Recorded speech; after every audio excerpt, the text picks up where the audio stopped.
bituin.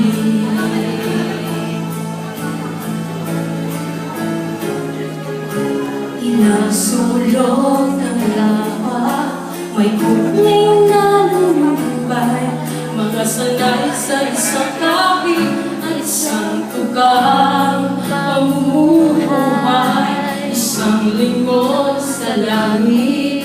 Nais magpagong buhay sa ating mga palad, nakasalalay ang ating bukas. Unti-unting mararating kalangitan at bituin.